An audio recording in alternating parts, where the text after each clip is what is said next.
Habari za asubuhi wapendwa. Ni majaliwa kuwa hapa asubuhi ya leo katika utumishi wa Bwana.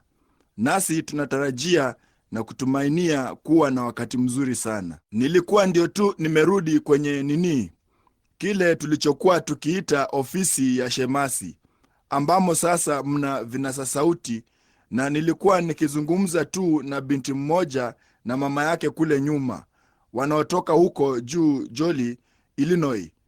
Nami nilikuwa nikiwazia tu jinsi msichana huyo alivyo kazi ya neema ya Mungu. Wengi wetu tunaoishi hapa tunamjua. Yeye ni mlevi sugu, mmoja wa aina ile walio wabaya zaidi.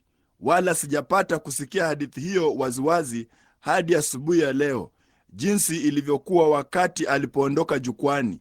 Bwana alikuwa amemfunulia shida zake zote na yale ambayo yangetukia. Ndipo alipoondoka jukwani akilia na kushangilia, kwa sababu Mungu alikuwa amemwokoa na kaburi la mlevi. Ndipo bibi fulani alimwendea na kuanza kulia ya kwamba binti yake, ninaamini ndivyo ilivyokuwa, alikuwa ni mtumwa wa madawa ya kulevya. Nawe unajua, kwa neema ya Mungu msichana huyo aliitwa, ninaamini ilikuwa ni kesho yake usiku, Rosela aliitwa, na msichana huyo wa madawa ya kulevya aliponywa, naye pamoja na mumewe wanahubiri Injili. Na kumwona maskini msichana mzuri wa kupendeza kama Rosela, na amekolea chumvi, na sasa yeye anaheshimika sana. Anasikia wito moyoni mwake, lakini akijua Biblia kuhusu wahubiri wanawake, unaona, anajua ni kitu kingine, na Mungu anamuongoza kwenda kwenye magereza na kadhalika kutoa ushuhuda. Ni ajabu kabisa kujua kutafuta mapenzi ya Mungu. Mara nyingine tuna hisia, bali tunataka kuchukua hisia hiyo mahali hadi mahali. Usipokuwa mwangalifu, Ibilisi atachukua hisia hiyo na kuipotosha akaifanya kitu fulani. Bali almuradi tu tunadumu katika Biblia, basi tuko sahihi. Unaona, tunatembea sawa na mapenzi ya Bwana. Na kwa hiyo ninaamini ya kwamba Rosela hatimaye atageukia kwenye huduma ya umishonari mahali fulani, kwa kuwa Marekani haitaki Injili. Mnajua jambo hilo. Ni afadhali kabisa tulikubali jambo hilo, ya kwamba hawa wa Anglo-Saxon wamekwisha. Mambo ndiyo hayo. Hakuna injili nyingine tena ambayo Wamarekani watapokea. Unapata wachache hapa na pale mara kwa mara, lakini kuhusu swala la injili ni kwamba imekwisha. Wala hata huwezi kuwahubiria, huwezi kuzungumza nao, hawataamini chochote. Unaona, wana mawazo yao ya kichwa kigumu tu, nao wamedhamiria. Na mambo yanayofuata kwa taifa hili ni hukumu litaipata hasa. Huenda ikawa ni kwa kuzorota kwa uchumi, huenda ikawa ni kwa bomu la atomiki, huenda ikawa ni kwa tauni kubwa, ugonjwa fulani ama kitu fulani, lakini iko tayari, inakuja. Maelfu mara maelfu wataangamia. Tulipitia jana, mimi na ndugu Zabel na ndugu Woods, tukirudi kutoka huko Kentucky, ambako tulikuwa kwa muda wa siku 3, na tulipitia kwenye mradi wa kujenga nyumba. Ndugu Zabel akasema, ni vigumu kumpata mmoja wa watu wale kwenye ule mradi ambao hata wanahudhuria kanisa lolote. Ungeliwauliza habari zake, vema, tuna televisheni yetu, hivyo ndivyo tunavyopata faraja yetu. Unaona, huo ndio msimamo wa Marekani. Unaona, tuna televisheni, tuna fedha nyingi sana, tuna magari mazuri, tuna makazi mazuri. Tunamhitaji Bwana wa nini? Hatuhitaji jambo hilo. Hivyo ndivyo walivyo. Karibu dini pekee na wokovu tulionao na upendo ni mambo yaliyopo miongoni mwa wale watu halisi wataua. Unajua, Biblia ilisema ya kwamba haya yangetukia. Ndiyo, ninyi wasomaji wa Biblia nimewasikia mkipaza sauti amina. Pia na nyinyi wahubiri huko nyuma. Hiyo ni kweli. Upendo utakuwa mbali sana katika siku za mwisho. Upendo pekee ambao utasalia ungekuwa ni kati ya wateule wa watu wa Mungu. Baba atamchukia mama na mama atamchukia baba, na watoto watawachukia wazazi, na watu mbalimbali watachukiana, na upendo pekee utakaosalia ungekuwa tu wa yule mteule, wateule peke yao. Neno mteule pale linatokana na neno kuteuliwa, watu wa Mungu walioteuliwa. Na wakati Rosella alipokuwa akishuhudia hadithi hiyo kwangu mle chumbani muda mfupi uliopita, nilikuwa tu nikiwazia ya kwamba usiku ule alisema jambo fulani lilitukia, na jinsi ambavyo alisema maishani mwake mwote, wakati angekuwa tu mlevi sugu, asingeweza. Hakuna shirika la walevi sugu, madaktari 4 walimkatia tamaa, hakukuwa na chochote zaidi cha kuweza kufanywa. Na jinsi kutoka wakati huo huo jambo fulani lilitukia. Sasa yeye hana macho hayo ya kiwenda wazimu. Yeye ni msichana mzuri sana mwenye umri wa miaka 33, na anaonekana kama ana miaka 22, jinsi tu ambavyo Mungu alimfanyia vile alivyomfanyia, na jinsi anavyoonekana wa tofauti. Na bali nilisema, Rosella, kabla ya kuwekwa misingi ya ulimwengu, Mungu aliuchagua wakati huo. Naam Bwana, unaona kweli. Na wakati maskini kijana Billy Paul kule nyuma pale alipokuwa akiwapa watu kadi za maombi usiku huo, jinsi ambavyo hakujua hata kidogo anampa nani kadi ya maombi. Si ni ajabu, Rosella? Amina. Bwana akubariki, Rosella. Nina hakika tutafanya jambo hilo. Analitaka kanisa liombe ya kwamba Mungu atamuongoza. Hiyo ni kusema aufuate mkono wake usiobadilika. Lo, hilo ni jambo zuri sana. Nilikuwa na pendekezo la kushtusha sana nililowekewa mbele zangu asubuhi ya leo. Ni kuhusu mtu fulani aliye milionea mara milionea, anayetaka kugharimia hapa Louisville, Kentucky, na anijengee maskani ya dola milioni 5. Lakini kitu fulani ndani ya moyo wangu kilisema, hebu kidogo, wewe si mchungaji, unaona? Kwa hiyo basi dola milioni 5 za fedha ambazo zingetengwa sasa kulazimika kwenda serikalini kulipia whisky na vitu kama hivyo, bali anataka kuziweka kwenye maskani kwa ajili ya Bwana. Lakini natumaini ya kwamba zinaenda kwa utumishi fulani wa Mungu ambaye atanini, na utumishi fulani kwa ajili ya Mungu. Lakini hizo ni dola milioni 5 zilizotengwa sasa. Wazia jambo hilo, kwamba hizo zingejenga maskani ya namna gani. Unaona jinsi hilo linavyoonekana la kupendeza, Rosella? Lakini kuna kitu fulani hapa ndani kinachosema vinginevyo. Unaona kitu fulani hapa ndani. Tuliingia kwenye maskani hii ndogo ya zamani, ninyi wageni. Vema, hapa pangeweza kuwa ni mahali pa kupendeza sana hapa pembeni. Hamtambui jambo hilo, kwamba watu wametaka kupajenga mahali hapa na kupatengeneza. Lakini hivi ndivyo jinsi tunavyopataka. Unaona? Hivi ndivyo tunavyopataka. Viti vya zamani tulivyokuwa tukikalia pale vilikuwa ni vile viti vya zamani vya awali kutoka kwenye maskani hii hapa, vilivyopitia kwenye yale mafuriko vikaelea. Biblia yangu ikikaa imefunguliwa namna hiyo mimbarani, iligonga kwenye dari na kurudi chini ikiwa na neno juu yake, mimi Bwana nimelipanda, nitalitia maji mchana na usiku, asije mtu akalitoa mkononi mwangu. Jinsi tulivyovuta makasia tukipitia juu yake tukiwa na mashua ndogo hapa, nayo ikashuka kurudi moja kwa moja mahali pake, viti vikirudi moja kwa moja mahali pao. Kitu tu kilichowabidi kufanya ilikuwa ni kuisugua na kuendelea. Unaona? Kwa hivyo hivi ndivyo tu tunavyoitaka iwe, ambapo ni watu wa kawaida, mahali pa kawaida na Bwana wa ajabu. Amina. Sasa leo tuna mambo fulani. Tunaanza tu kuingia kwenye malai. Mwajua, baada ya maziwa yote kutolewa, mwisho ni malai tu.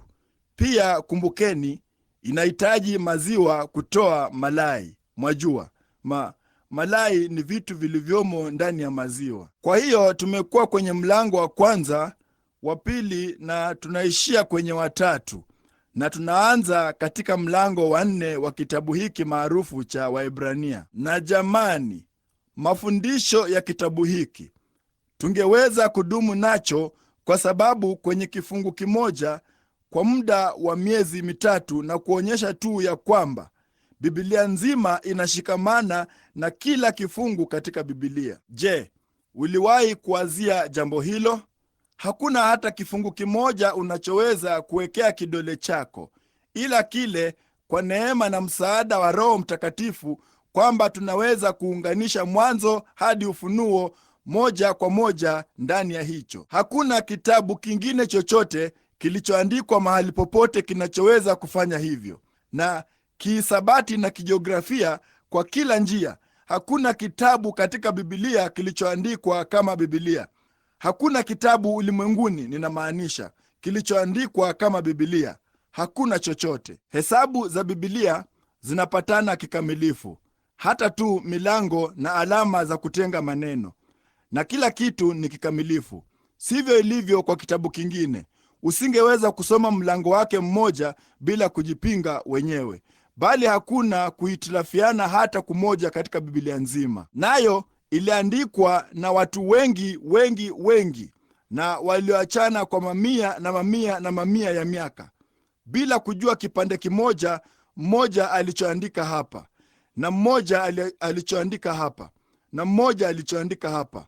Wakati yote ilipowekwa kwa pamoja, ilifanyisha Biblia ya Mungu. Wala hakuna hata mmoja ampingaye mwingine, wala si hisabati jiografia zake. Kitu kingine chochote cha Biblia, kila kitu, hesabu, kila kitu kinaambatana pamoja kikamilifu. Kama huko si kuvuviwa, sijui mtaita nini kuvuviwa. Nina furaha sana kwa ajili ya Biblia ya kale iliyobarikiwa. Baadhi yao walisema, je, wewe ni Mkatoliki, Mprotestanti? Nikasema, si mojawapo la hayo. Ninaamini Biblia. Hiyo ni kweli. Ninaamini Biblia. Nami nina furaha ya kwamba tungali tuna uhuru wa kuihubiri katika taifa hili. Lo, ni ajabu sana. Sasa tutaisoma toka katika hiyo. Na sasa tutafungua katika kitabu cha Waebrania na kuanza na mlango wa 3. Nasi tuliachia kwenye kifungu cha 15. Na sasa, ninyi nyote, niliona mtu fulani aliona muda mfupi uliopita, wakati nilipoichukua miwani yangu ya kusomea. Si kwamba eti macho yangu ni mabovu, bali nimepita umri wa miaka 40. Ninaweza kusoma papa hapa kama kawaida tu, bali ninaweza kusoma vizuri zaidi kwa miwani. Nao walinitengenezea miwani moja ya kusomea ninayotaka kutumia, kwa kuwa ninaweza kusoma vizuri zaidi na kwa haraka, na hiyo ndio sababu ya kuinunua. Sasa katika nini? Kwanza tunataka msingi kidogo, maana huenda kukawa na wageni miongoni mwetu ambao hawajaipata sehemu ya kwanza ya kitabu cha Waebrania. Je, wewe ni Bibi Cox unayeketi papa hapa pembeni? Vema, kwa kweli ninafurahi kumwona. Kabla tu ya kuanza, kama ushuhuda kwa neema ya Mungu, hapa palikuwapo na mwanamke aliyekuwa na kansa ikila uso wake. Huyo ni mama yake dada Wood. Nami nilikuwa huko Michigan pamoja na Jean na Leo na hao wengine wakirekodi. Na nilipokuwa nikienda zangu nyumbani, mke wangu alinipigia simu, ama nilimpigia simu. Akasema, ingia kwenye maombi mara moja kwa ajili ya Bibi Cox fulani, mama yake Bibi Wood, kwa kuwa kansa inaula uso wake. Ilikuwa tayari imeingia upande mmoja wa jicho na kufikia kwenye mfupa, na moja kwa moja shavuni mwake, na inasambaa tu. Daktari fulani aliifanyia kitu fulani kingine. Aliifanya kuwa mbaya zaidi na kuitawanya tu. Aliweka namna fulani ya dawa. Nao walimleta toka huko Campbellsville, Kentucky, mpaka kwenye, ama ninaamini Acton, Kentucky, hadi mpaka Louisville akafanyiwe matibabu. Na kwa hiyo Bibi Woods ni mara ya kwanza nilipopata kumwona amefadhaika sana hivyo, kwa sababu bila shaka ni mama yake, na bila shaka angejisikia amefadhaika. Niliingia chumbani nikamwombea kwa ujasiri ambao Mungu alisema angejibu maombi, na mnamo siku chache alikuwa ametoka, na huyo hapo sasa ameketi, kwa neema tu ya ajabu, jinsi vile yeye alivyomtendea. Ungeweza kusimama? Sitaki kukufanya nini hadharani. Wapi? Je, hiyo kansa ilikuwa iko wapi? Kwenye upande mmoja wa shavu, unaona pale upande ule wa uso wake, chini karibu na hapa, kufikia kwenye mfupa wa shavu lake, kwenda juu karibu na jicho lake, na Mungu alimponya. Je, yeye si ni wa ajabu? Ni wangapi waliokuwa hapa Jumapili iliyopita kuona yale Bwana aliyofanya kwa ono? Mwanamume mmoja kiwete na kipofu pia, akiketi papa hapa kwenye kiti cha magurudumu. Na kitu fulani kiliniumiza wakati mzee huyo aliyeketi hapa aliposema, ndugu Branham, nadhani ilikuwa ni ndugu huyu aliyepo hapa, alisema, fanya vivyo hivyo kwa ajili ya mke wangu, yeye ana mke hapa aliye kilema. Moyo wangu uliyeyuka tu. Laiti ningetoa chochote ulimwenguni kama ningeweza, bali haiwezekani. Sina mamlaka hayo, bali liko katika mamlaka yangu na mamlaka yako kuomba ya kwamba Mungu atafanya jambo hilo. Yeye ana mke aliye kiwete, mkono ulipooza na mguu uliopooza inavyoonekana, na mtu huyu alikuwa ana hali mbaya zaidi ya mkewe, maana huyo mke anaweza kusimama na anaweza kutembea kidogo, bali mwanamume huyu asingeweza hata kufanya hivyo. Naye akili, neva kuu ya akili timamu ilikuwa imekufa. Akina Mayo wengine wengi walikuwa wamemkatia tamaa. Basi Mkatoliki mmoja akamwelekeza aje hapa, daktari Mkatoliki, na mvulana wake alikuwa ni kasisi huko Mount Menrad, huko Jasper, Indiana. Lakini huko ni kuweka mawe ya msingi kwa ajili ya huo ufufuo unaokwenda kule. Basi wakati aliposimama alisema, lakini siwezi. Aliangalia akasema, naam, ninaweza. Alidhani asingeweza kuona, unajua. Ndipo akainua macho yake, na ikawa tu aliinua kichwa chake, na hapo aliweza kutembea na kuona. Akatembea kwenye marefu hayo ya kanisa mwenyewe, nao walikuwa ni Wapresbiteri, yeye alikuwa Mworthodoksi. Na ninazungumza, unafikiri ya kwamba ni Wapentekoste ama Waholinesi ndio tu wanaweza kupiga makelele? Umekosea. Hakika wao wanaweza kupiga makelele wanapoona jambo kama hilo likitukia, wakikumbatiana na kupiga makelele. Akatoka moja kwa moja na kushuka kwenye vipandio, huku akisukuma kiti chake cha magurudumu, akitembea huku neva za akili timamu zimepona. Wazia jambo hilo, akitembea kama vile mimi na wewe tungetembea. Lo, yeye ni wa ajabu. Sasa Paulo ndiye aliandika kitabu cha Waebrania, na katika huku kuandika Waebrania, yeye ndiye aliyekiandika. Na kabla hajaandika vitabu hivi, tunaona sasa tunaenda, hili ni darasa la shule ya Jumapili, nami nitajaribu kuangalia na wala nisichukue muda mrefu mno, na halafu tutakuwa na ibada tupate kuendelea nazo usiku wa leo, Bwana akipenda. Sasa katika kitabu cha Waebrania na nyaraka nyingine zote za Paulo, Paulo alikuwa ni nani? Alikuwa ni Mwebrania hodari, msomi na mwalimu mashuhuri wa Agano la Kale, naye alikuwa amefundishwa na mmoja wa watu waliohodari sana wa siku zake. Mtu fulani aniambia jina lake lilikuwa ni nani? Gamalieli, mmoja wa walimu walio maarufu sana wa siku zake. Naye Paulo alikuwa ameketi miguuni pa Gamalieli. Kuna kitu fulani kuhusu mahali unakoenda, kanisa gani unalohudhuria, na mwalimu gani anayekufundisha. Je, ulijua jambo hilo? Hilo kuna jambo fulani kwake. Kwa hiyo inatupasa kutafuta yaliyo bora sana tunayoweza kupata, ili kwamba tuwe tunapata yaliyo bora sana, si kwa sababu eti ni mambo yanayopendwa na watu wengi na kadhalika, bali ni mafundisho halisi la Biblia. Angalia, wakati mmoja, wakati Israeli walipokuwa wametoka wakaenda jangwani pamoja na majeshi yao, nao walikuwa wamepiga kambi siku 7, ndiyo wakaishiwa na maji, nao walikuwa karibu kuangamia. Wakasema, lo, laiti kungalikuwa na nabii karibu. Ndipo mmoja wao akasema, tuna Elisha hapa chini, alimimina maji kwenye mikono ya Eliya. Unaona wenzake? Kwa maneno mengine, huyu hapa Elisha ambaye amekuwa na uhusiano na Eliya. Neno la Bwana liko pamoja naye.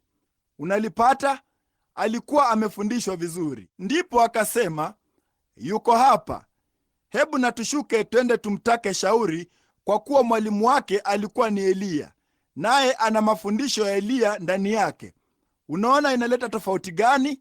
Hakika tunahitaji kufundishwa. Kwa hiyo Paulo alipata mafundisho ya Gamalieli, naye Gamalieli alikuwa ndiye mtu yule hodari aliyekuwa amefanya chaguo, akiwa mwanachuoni mwenyewe, ya kwamba wakati upuuzi huu wote ulipoanza wa kanisa la mwanzoni, yeye alisema, hebu na tusiweke mikono yetu juu ya hayo, ndugu zangu.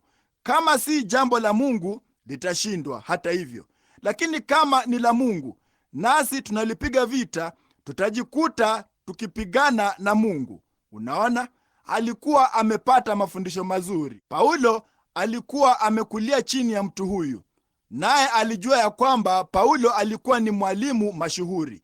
Kwa hiyo siku moja, akiwa mwaminifu moyoni, akilitesa kanisa, akishuka kwenda kuwakamata. Sasa hebu na tuchukue sehemu nyingine ndogo kutoka kwa Paulo tunapopata msingi wetu. Wakati Yuda alipoanguka kwa uasi, kwa kupenda fedha na kiburi cha maisha, yeye alianguka kutoka kwenye neema na akaenda mahali pake. Ndipo wanafunzi wakasema, hapana budi tuwe na 12. Ndipo kanisa pamoja na watu wake mashuhuri, kukuonyesha vile kanisa lilivyo, pamoja na watu wake mashuhuri na nguvu zake zote, lingali limepungukiwa kwa mamilioni ya maili kwenye upeo wa ubora wake. Wakasema, inatupasa kumtafuta mmoja miongoni mwetu ambaye atapachukua mahali hapo. Ndipo wakamchagua kwa kupiga kura Mathias, ninaamini, ama Mathia, ninaamini ni sawa. Na wakati walipomchagua na kumweka pamoja na wale 12, pamoja na wale 11 iliyofanya wawe 12, yeye hakufanya kitu hata kimoja. Huo ndio wakati peke yake ambapo jina lake limepata kutajwa katika maandiko. Hilo lilikuwa ni kanisa likifanya chaguo lake. Sasa wao walifikiri yeye ni muungwana, hapana shaka, ni mtu mzuri sana, ni msomi, ana akili sana, ni msomi, ni mtu mzuri sana, atapachukua mahali pa Yuda na awe mmoja wetu. Lakini unajua, Mungu wakati mwingine hufanya baadhi ya kwa maoni yetu, chaguzi nyingine za kijinga kabisa. Sasa Mungu alimuona maskini Myahudi mdogo mwenye pua kama ndoana, aliyejaa hasira kama huku mdomo wake umekaa upande. Nitashuka niende nikawashike kila mmoja wao, nitawatupa gerezani, nitafanya jambo hili. Hilo lilikuwa ndilo chaguo la Mungu. Hao wengine walimchukua msomi na mwanadiplomasia. Hilo ndilo chaguo la kanisa. Unaona, hujui ni nani huyo aliyepo madhabahuni. Hujui huyo ni nani aliyemshuhudia gerezani ama popote pale. Huenda ikaonekana kama kwamba ni mwanandondi, masikio yake yamekunjamana, macho yake yamechunwa ngozi, na bali wewe hujui huyo ni nani. Unajaribu bahati yako tu, hivyo tu. Mpe neno. Mungu ndiye anayechagua. Basi Mungu anamchagua maskini Myahudi huyu mwenye hasira kali, ama alimchagua hasa alipokuwa akienda zake barabarani. Nitashuka niende nikawashike, nitaonyesha hivyo ninavyoweza kufanya. Na Mungu akamwangusha tu chini. Mungu akasema, hilo ndilo chaguo langu papo hapo. Je, hilo si lingekuwa ni jambo la kipumbavu kwa kanisa? Mbona yeye analitesa kanisa? Ni mtu wa mwilini, lakini Mungu alijua kilichokuwa ndani ya mwanadamu. Unaona ninalomaanisha? Kwa hiyo Paulo alipata tukio. Ni wangapi wanaamini tukio hutokana na uongofu? Hakika kama halikufanyika, ningelitilia shaka uongofu huo.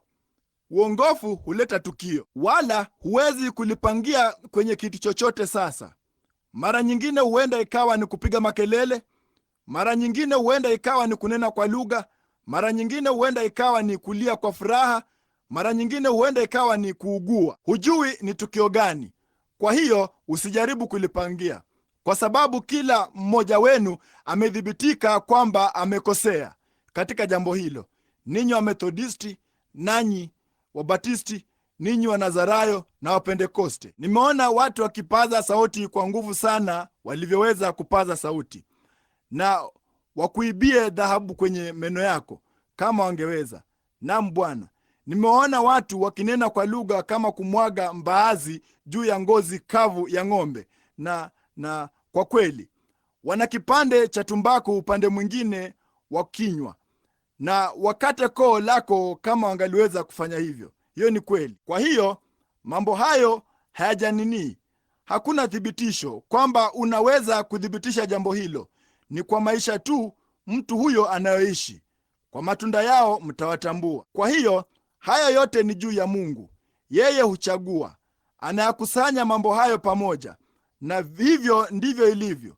Kwa hiyo kama maisha yako yanalingana na matunda ya Biblia, una wazo zuri la kweli. Kama roho yako inashuhudia pamoja na roho yake ya kwamba ninyi ni wana na binti za Mungu, mna nini? Ingawa maovu yameondoka na kila kitu kimekuwa kipya, na unaishi katika upendo na una amani na neema na kadhalika, basi unakaribia sana ule ufalme, kwa kuwa uzima ulio ndani yako unatoa maisha ya aina hiyo. Unaona, kama ukisema lo, haleluya, nilinena kwa lugha, haleluya, hilo halina maana yoyote.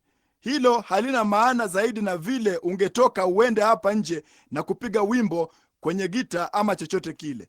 Hilo halimaanishi kitu. Ujaponena kwa lugha, ujapopiga makelele na kukimbia huku na huko kwenye marefu ya kanisa na kulia machozi kana kwamba umekuwa ukimenya vitunguu, hilo halimaanishi chochote hata kidogo, mpaka hayo maisha ya kila siku yaunge mkono barabara ya dumu na hilo. Sasa kama ukifanya mambo hayo pamoja na maisha hayo, amina, hilo ni sawa, hilo ni zuri, bali unaweza kufanya mambo hayo pasipokuwa na maisha hayo. Kwa hiyo basi, si swala la kupaza sauti kwa nguvu, wala hakuna kitu kama hicho ambacho ndicho thibitisho.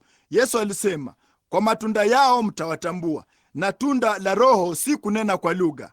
Hilo si tunda la Roho. Kupaza sauti kwa nguvu si tunda la Roho.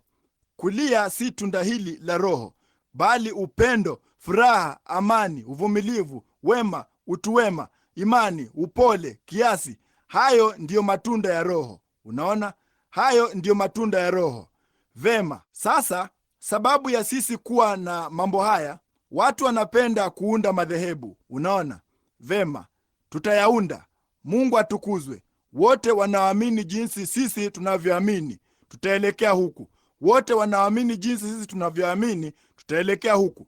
Lakini Mungu anawataka nyote mwelekee huku, kwenda juu moja kwa moja. Sasa Paulo baada ya kupata tukio hili, basi aliwazia kwamba hilo lilikuwa ni tukio zuri sana.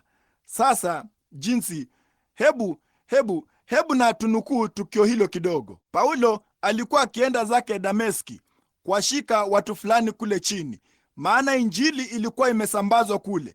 Injili maana yake ni habari njema, na kwa hiyo walitawanyika kule, na watu wengi walikuwa wakiinuka, wamejaa upendo na furaha, na wanampenda Bwana Yesu, na ilikuwa imesambazwa kule. Kwa hiyo Paulo akachukua barua kutoka kwa kuhani mkuu, akasema, nitashuka niende kule, nami nitawakamata kila mmoja. Kwa hiyo akachukua kundi dogo la walinzi wa hekalu, askari. Huyo akashuka akaenda zake mbali barabarani mwendo mrefu. Walipokuwa akienda barabarani, naye akijua yote anaenda kufanya, mara jambo fulani lilitukia. Mara nuru kuu ikatokea mbele zake. Nuru kuu sasa iliwaka kama jua. Hilo ni jambo la kushangaza kutukia. Nuru hiyo ilimulika hivi kwamba yeye alinini tu, macho yake karibu yapofuke. Ndipo akaanguka chini, naye amelala chini. Ndipo akaangalia juu. Labda kulikuwako na watu 10 ama 15 pamoja naye. Je, kuna mtu yeyote wa watu hao aliyeiona hiyo nuru? La, Bwana. Paulo aliiona. Haikukusudiwa kwao watu hao kuiona. Kwa hiyo Watu fulani wanaweza kuona mambo ambapo wengine hawaoni. Unaona? Kwa hiyo Paulo aliiona hiyo nuru kwa kiasi kwamba hata ilimpofusha, asingeweza kuona kwa siku kadhaa. Hiyo ilikuwa ni dhahiri sana kwake, wala asingeweza kuona kwa nini kadha. Baadaye alipoandika nyaraka, macho yake yalimsumbua sana kutokana na hiyo, hata akaandika kwa herufi kubwa. Alisema, kwa kuwa nimewaandikia kwa herufi kubwa. Aliona kwa shida. Alikuwa gerezani, naye akamsihi Bwana amponye na hilo, naye alimsihi mara 3. Lakini Bwana alisema nini? Neema yangu inatosha Paulo. Paulo akasema, basi nitajitukuza katika udhaifu wangu.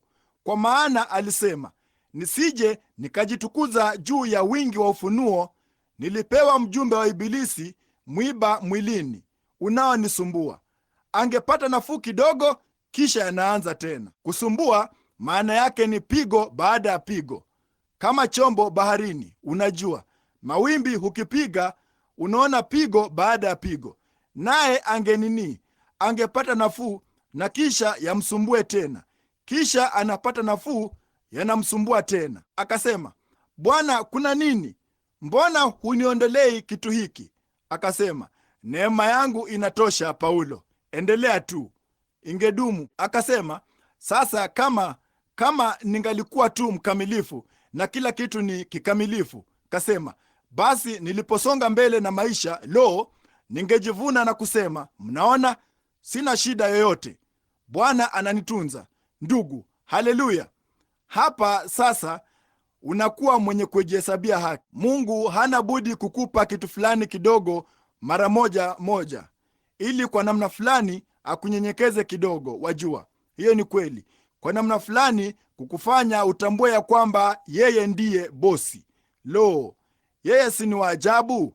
Naam Bwana, utukufu tu. Kwa hiyo yeye Paulo, basi mara baada ya kuwa na tukio hili kuu, sasa kama huyo angalikuwa ni mtu fulani siku hizi, wao wangesema, Mungu atukuzwe, haleluya, jamani, Bwana amenifanyia jambo fulani, utukufu kwa Mungu.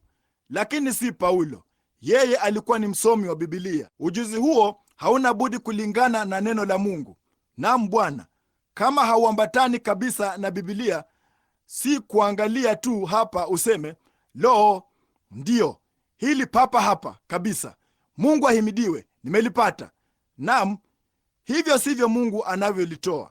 Halina budi kuwa ni Biblia nzima yote. Maana makafiri wanatumia Biblia hii kama msingi wao wa kubishania, lakini watachukua andiko dogo hapa, wapindue hapa na kupata lingine dogo hapa, kujaribu kuyafanya yaungane pamoja, ambapo ni vitu viwili mbalimbali kabisa. Kwa hiyo huna budi kulifanya andiko lilingane na andiko, kama Isaya alivyosema mlango wa 28. Haina budi kuwa ni kanuni juu ya kanuni, kanuni juu ya kanuni, hapa kidogo pale kidogo. Shikilia sana yaliyo mema. Unaona, hivyo ndivyo jinsi linavyokuja, kanuni juu ya kanuni juu ya kanuni, neno juu ya neno, andiko juu ya andiko. Yote hayana budi kuungana pamoja. Hiyo ndio sababu nafikiri katika masomo haya kama tulionayo sasa ni jambo kuu kwa kanisa, kwa sababu linawafikisha mahali ambapo maandiko yote yanaungana pamoja, na tukio letu linapaswa kukabiliana na maandiko hayo. Hili hapa kama halikubaliani, basi ni la uongo. Na jinsi ambavyo nilitembea kwa miaka kadhaa bila kujua hiyo nuru iliyomwangusha Paulo chini ilikuwa ni nini. Wakati watu huko nje maandiko, hao watu wahubiri walijaribu kuniambia hayo ni ya Ibilisi. Mbona wewe utakuwa ni mpiga ramli, utakuwa mwanamizimu, usijipumbaze na kitu hicho Bili. Kuna jambo baya kuhusiana na kitu hicho, usifanye hivyo ewe kijana, hilo ni jambo baya, huyo ni Ibilisi. Vema kijana, utakuwa kijumbe kabisa, utakuwa mwanamizimu ukifanya hivyo. Hayo yote ni ya Ibilisi. Hilo ni sawa. Lakini wakati sikutaka kuhubiri hayo, lakini alipokuwa akienda zake Dameski, Paulo hakutaka kuhubiri jambo hilo mpaka alipopata kujua kama lilikuwa ni la kweli ama si la kweli. Kwa hiyo anashuka anaenda huko Arabuni kwa muda wa miaka 3, na anasoma maandiko. Alipotoka huko akasema, sasa litikiseni mlitoe kwangu. Yeye alijua ilimbidi akabiliane na Wafarisayo, ilimbidi akabiliane na Masadukayo, ilimbidi aukabili ulimwengu na watu wa mataifa. Na kwa hiyo Paulo, Biblia hii imeandikwa, kitabu hiki cha Waebrania kimeandikwa kwa kusudi hilo. Yeye anawatikisa hawa Waebrania na kuchukua hilo agano la kale na kulionyesha hapa katika agano jipya. Huyu ni Mungu, alisema hili hapa kwa manabii wote na kila kitu. Anaanzia huko nyuma mwanzoni, mlango wa kwanza tuliosoma. Mungu ambaye kwa njia nyingi huko nyuma, zamani za kale, kwa sehemu nyingi alinena na baba zetu kwa manabii. Hivyo ndivyo Mungu alivyouleta ujumbe wake uliojaribiwa kwa Urimu Thumimu, lakini katika siku hizi amesema nasi kwa mwanawe Kristo Yesu aliyejaribiwa kwa Biblia yake. Haya basi, kwa hiyo matukio haya ambayo ulimwengu unasema ni jambo la kiakili, mbona hakuna mtu? Wakati malaika huyo alipotokea, ile nuru hapa chini mtoni, wakati nilipohubiri uamsho wangu wa kwanza hapa pembeni, tuliwabatiza watu hao wote. Ninaamini ndugu Freeman, huenda ulikuwa kwenye, sijui kama ulikuwa hapa wakati huo ama hukuwapo. Ni wangapi waliokuwapo hapo wakati ile nuru ilipotokea kule mtoni? Je, yupo mtu yoyote wa hao watu wa zamani hapa? Ndiyo, baadhi yao, wakati iliposhuka hapa chini kule mtoni. Nao wakasema yalikuwa ni mazingaombwe tu. Wengi wetu tulikuwa tumesimama tukiitazama, nayo hii hapa ikashuka. Na ndipo miaka kadhaa baadaye Mungu alithibitisha jambo hilo kwa jicho la kimitambo la kamera. Ni kweli? Vema.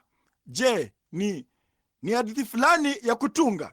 Je, ni kitu ambacho la Bwana, tunalichukua papa hapa katika Biblia na kuwaonyesha ni Bwana Yesu, yeye yule hufanya jambo lile lile, kutenda kwake ni kule kule, nguvu zake ni zile zile. Angalia, Jumapili iliyopita hapa huko ng'ambo, nikiwa nimelala kitandani mwangu, sijapata kumwona mtu huyo maishani mwangu.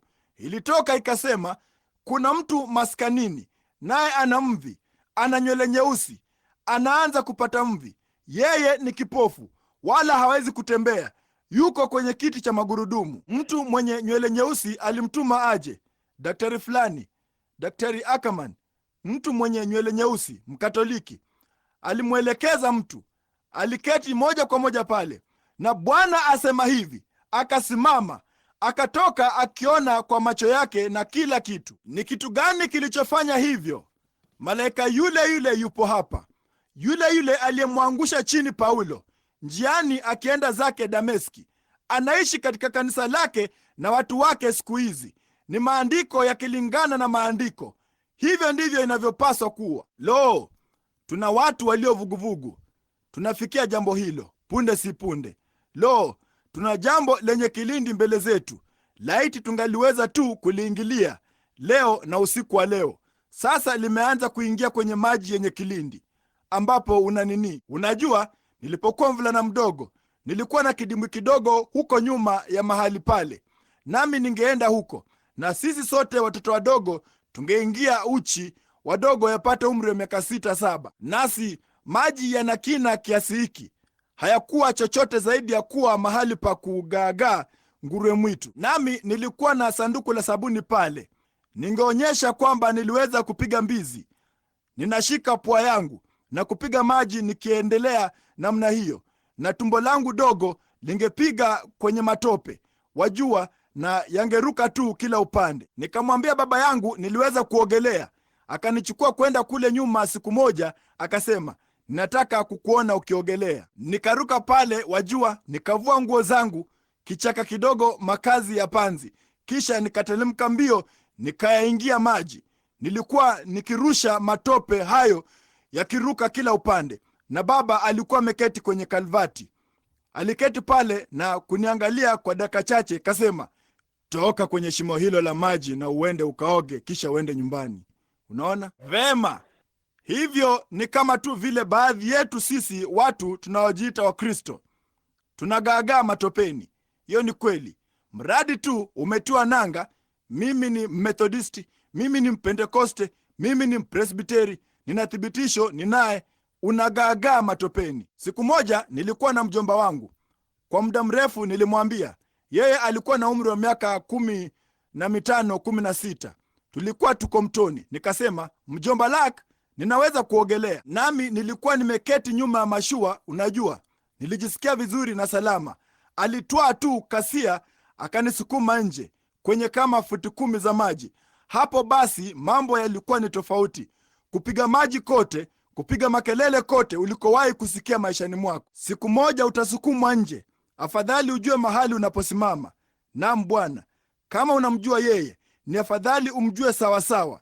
Hiyo ni kweli. Lakini sasa tunaingia kwenye maji yenye kilindi. Maji yenye kilindi ambapo yatakufanya ufe maji kama wewe si Mkristo mzuri aliyenenepeshwa. Angalia hilo neno. Paulo kwanza alikuta hayo, akarejea kwenye Agano la Kale na akaona jambo hili. Aliona hilo tukio lake waziwazi kabisa. Sasa kilikuwa ni kitu gani hicho kilichoniangusha chini? Ilikuwa ni nuru. Nuru kubwa ikisimama pale, ikiangaza kama jua, ikisimama mbele ya uso wake. Akasema, Sauli, Sauli, mbona unaniudhi? Akasema, Bwana, wewe unani ninaye kuudhi? Akasema, mimi ni Yesu. Nilidhani yeye alikuwa ni mwanadamu aliyekuwa na mikono yenye makovu, wanayedai anatokea mikutanoni sasa akiwa na makovu ya misumari mikononi mwake na kichwani mwake. La, si mwili huo, si katika mwili huo. Unaona, yeye sasa ni nuru. Sauli wakati alipokuwa hapa duniani, yeye alisema, nilitoka kwa Mungu, ninarudi kwa Mungu. Yeye alikuwa ni yule malaika aliyewaongoza wana wa Israeli katika nuru hii jangwani. Alirudi kwenye nuru hiyo hiyo, naye Paulo aliiona kutoka katika Agano la Kale. Yeye akasema, mimi ni Yesu, malaika wa agano, naye akafanyika mwili apate kutukomboa. Hakuchukua namna ya malaika. Tunaona katika milango iliyotangulia kusoma. Yeye kamwe hakuchukua asili ya malaika, bali alikuwa ni mzao wa Ibrahimu, aweze kujulikana hivi kwamba watu waweze kumwona Mungu. Amina. Sasa yeye anasema, nitarudi kwenye hiyo. Na wakati Paulo alipoiona hiyo, akasema, hakika hiyo ilikuwa ndiye. Petro alipata na tukio usiku mmoja alipokuwa akiomba. Nuru hiyo hiyo iliingia jengoni, ikafungua milango mbele zake. Akatoka akaingia mitaani, na Petro alidhani alikuwa anaota. Alikuwa ametiwa mafuta sana, hakujua kile kilichotukia. Akasema, je, hivi nimeamka hivi punde? Lakini niko nje huko mtaani. Ndipo akashuka kwenda kwenye nyumba ya Yohana Marko. Basi yule msichana mdogo akaufungua mlango. Msichana fulani mdogo pale alikuwa kwenye mkutano wa maombi. Mtu alikuwa akibisha mlangoni, akafungua mlango. Lo, akasema, huyo hapa Petro kabisa, mnamwombea atoke gerezani, Bwana amemtoa. Lo, wao wakamwambia, haya, endelea. Bwana, mfungue. Mbona? Akasema, yeye amesimama mlangoni akibisha. Petro akaendelea tu kubisha kwa nguvu sana, nifungulieni. Lo, huyo msichana akasema, ni Petro. Siku hizo wangali wanacho kizingiti kidogo cha kuvuta, kifuniko kidogo hapa, unakiinua kwa nyuma na kuchungulia nje. Unaona, kabla hujamruhusu mgeni wako kuingia, inakubidi kujua ni nani anayebisha mlangoni pako, sababu walikuwa na majambazi. Kama ungalifungua mlango wangekuua. Kwa hiyo wakafungua mlango, akasema, ni Petro. Wakasema, lo jamani, yeye amekufa. Huyo ni malaika wake anayesimama pale. Unaona, amekwisha ingia katika mwili wake uliotukuzwa. Wajua, ule theofania. Kumbukeni jinsi tulivyochukua jambo hilo, ile almasi kubwa, jinsi ilivyoakisi hiyo nuru, jinsi ilivyorudi kule maskani hii iliyo ya dunia hii ikiharibiwa, tuna moja tayari inangoja. Nao walidhani Petro alikwisha kufa tayari. Mwili huu wa kale ulikuwa umeanguka, nao watauzika mnamo siku chache. Alikuwa tayari ameingia katika malaika wake, ama yake sio mwili uliotukuzwa, bali katika theofani yake, mwili ambao tayari umeandaliwa. Mwili huo usingeweza kukupa mkono. Hauna mikono ya kupeana namna hiyo, bali uko katika sura ya mwanadamu. Umeshuka nao ulikuwa ukibisha mlango. Msichana akasema, hata ni Petro amesimama pale. Petro akafungua mlango pale na akaingia ndani. Huyo hapo. Sasa Petro alikuwa amekombolewa na nuru hii. Sasa vile vile ambavyo lile la mwanzoni, ambapo Paulo katika kanisa la mwanzoni aliiona hiyo nuru ya Mungu iliyommulika Paulo, kitu kile kile kimeshuka chini. Sasa watu wanaweza kusema chochote, hilo halilifanyi kuwa ni kweli, bali Mungu anapothibitisha jambo lolote, kazi yake inalithibitisha jambo hilo, halafu kamera inalithibitisha. Na kila kitu ambacho Bwana amefanya kimethibitishwa yakini, bila kosa, ya kwamba huyo ni Mungu, kwa maandiko, kwa jinsi inavyotenda, kwa tukio, bali hawatasikiliza. Angalia hapa katika maskani hii. Sasa kumbukeni, mnajua jambo hili. Hatutamani sana kuwa na umati wa watu, hatuna mahali pa kuwaweka hata hivyo. Lakini angalia, mkutano wa aina hii, mahali ambapo tulikuwa tukikutana kwa ajili ya jambo hili, unapaswa kuivutia miji ya Falls, bali wamekufa kabisa. Wana macho wala hawawezi kuona. Unasema wewe, kwa nini ndugu Branham wasiende kwa daktari wakatibie macho?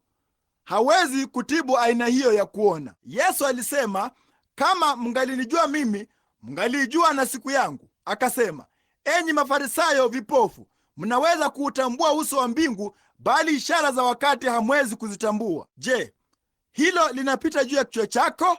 Sikiliza, angalieni ishara tunayoishi ndani yake hapa sasa. Si baadhi ya nini tu, mimi mwenyewe ni mwanadamu tu, wala hata si mhubiri wa kuzungumza habari zake. Sina elimu kile ulimwengu unachoita mhubiri, nasi ni watu maskini tu. Angalieni hilo jengo tulimo, angalieni hayo makanisa makuu ya dayosisi asubuhi ya leo, lakini angalieni mahali Mungu alipo. Jambo ndilo hilo. Vivyo hivyo ndivyo alivyokuwa Moabu, akiwa amesimama pale katika fahari yake yote na uzuri wake, bali Waisraeli walikuwa kule kwenye mahema. Lakini Mungu alikuwa yuko wapi? Kulikuwako na kundi la maskini watakatifu wanaojivingirisha kule chini, wakifanya kila kitu kibaya kilichokuwako. Lakini Balamu, askofu wao, alishindwa kuona ule mwamba uliopigwa, yule nyoka wa shaba, ile nguzo ya moto. Macho yake yalikuwa hayaoni, asingeweza kuiona hiyo. Akasema, wao wanaliwazia tu jambo hilo, lakini yeye alikuwa yupo pale. Mungu atukuzwe. Lo, yeye yuko hapa. Mungu yuko hapa, naye anafanya jambo lile lile ambalo amekwisha fanya na atafanya. Tunalinganisha andiko kwa andiko. Mungu kamwe hajawahi kujiwakilisha kama kitu fulani kikubwa duniani, bali daima amekaa miongoni mwa watu wa kawaida na wanyenyekevu. Naye yupo hapa asubuhi ya leo akifanya jambo lile lile. Maandiko yanathibitisha jambo hilo, kamera inalithibitisha. Sasa hiyo sababu ya mimi kurejea kwenye picha hiyo si kwa sababu mimi niko humo. Mimi ni mwenye dhambi tu aliyeokolewa kwa neema kama mlivyo ninyi. Lakini jambo ninalojaribu kusema ni uwepo wake uliopo pamoja nasi. Hilo ndilo jambo muhimu. Vema, kama yeye angelinifanya mimi kuwa Elisha alifanyika mwili, kama usingekuwa na imani ya kuamini jambo hilo, kamwe halingekufaa. Alikuja kwa walio wake hawakumpokea. Hiyo ndio sababu hapa jijini siku hizi, mbona ningeweza kuanzisha uamsho hapa katika jengo fulani kubwa ama kitu fulani, usingewafanya watu wengi kuamini jambo hilo. Hawataamini kabisa, hawawezi kuamini. Siku zao zimekwisha. Somo hili asubuhi ya leo huko Afrika lingewaleta pengine wasiopungua 10,000, angaa watu 10,000 kwa Kristo. Ama huenda ikawa kuna mwenye dhambi mmoja anayeketi hapa asubuhi ya leo, ama kitu fulani, mtu fulani aliyerudi nyuma. Karibu wote wamesakwa na kusakwa mpaka wamekwisha kabisa. Hivyo tu. Lakini tunalojaribu kusema ni andiko hulingana na andiko. Sasa haijalishi ni kuu jinsi gani tukio hilo lilivyo, lisipolingana na maandiko ni makosa. Zile Urimu Thumimu, haidhuru nabii huyo alikuwa ni mzuri jinsi gani, kama alinena hizo nuru kwenye hizo Urimu Thumimu hazikuwaka, jambo hilo lilikuwa ni uongo. Hata ndoto hiyo ingalionekana ni nzuri jinsi gani, kama haikumulika kwenye Urimu Thumimu, ilikuwa ni ya uongo. Wakati ule ukuhani ulipokoma, Mungu aliweka Biblia yake. Paulo akasema, kama malaika kutoka mbinguni angekuja, Wagalatia 1:8, na angehubiri injili nyingine yoyote isipokuwa ile mliokwisha kuhubiriwa, na alaaniwe. Yule malaika kutoka mbinguni alimwambia Yohana Mfunuzi, ambaye alikuwa ni Mungu mwenyewe, mimi Yesu nilimtuma malaika wangu kuthibitisha ama kuonyesha mambo haya. Yeye alisema, mtu yeyote akiongeza neno moja kwake ama kuondoa neno moja kwake, na yeye vile vile ataondolewa katika kitabu cha uzima. Hiki ndicho kitu chenyewe, Biblia. Kwa hiyo matukio haya na mambo haya ambayo tunayo yakitendeka hapa, kama yasingalithibitishwa na neno la Mungu, yangalikuwa ni uongo. Sijali ni kitu gani kingetukia, ingekuwa ni uongo. Kwa hiyo ni kweli yakini kimaandiko.